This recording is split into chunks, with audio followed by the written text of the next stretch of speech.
Affaire Mbappé. Les nouvelles révélations choc de la soirée à Stockholm.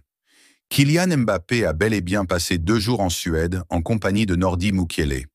Ensemble, les deux hommes se sont offert une soirée organisée sur mesure par un concierge de luxe au V-Club où la star de l'équipe de France a fait la rencontre d'une jeune femme avec qui il y aurait eu un rapport sexuel, a priori consenti.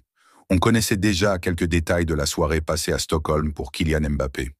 Profitant de 5 jours de congé accordés par le Real Madrid, le Français en a profité pour une escapade de 48 heures en compagnie de Nordi Mukiele, son ancien coéquipier au PSG, dans la capitale suédoise.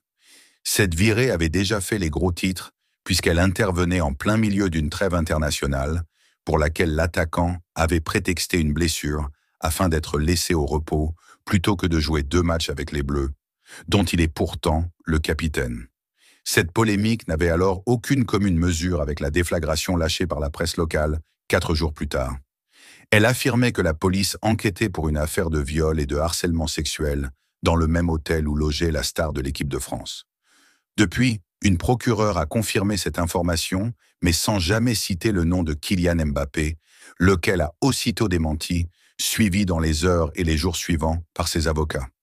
Le Parisien fait de nouvelles révélations ce mercredi soir sur le fil de cette fameuse soirée, objet de toutes les interrogations.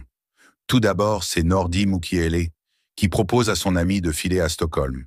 Il y a déjà effectué plusieurs séjours et a noué contact avec un certain Marc Audet, ancien mannequin reconverti dans l'organisation d'événements pour une clientèle branchée. L'homme qui gère également des soirées sur Paris, ou encore Monaco, connaît bien la Suède. Ce trentenaire est aussi consultant au V-Club, un établissement de nuit réputé dans la capitale suédoise.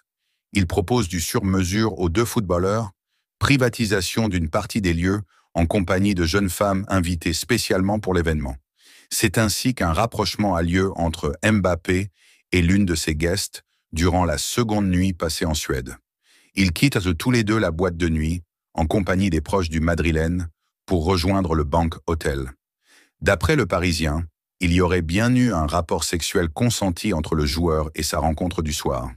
Des messages envoyés entre les 2 protagonistes le lendemain de la soirée attesteraient de cette thèse. C'est pour cette raison que l'entourage de Mbappé se dit stupéfait par les accusations qui ont suivi. Même si ces écrits peuvent être la preuve d'une relation sans ambiguïté au cas où le joueur serait poursuivi, d'autres éléments doivent être pris en considération. D'une part, la plaignante qui se dit victime n'est peut-être pas l'autrice des messages échangés avec Kylian Mbappé. Il se pourrait aussi que le Français ait pu être en contact avec une seconde personne où son comportement aurait pu poser problème et donc susceptible d'être qualifié de viol ou de harcèlement sexuel. Les prochaines nouvelles seront scrutées de près.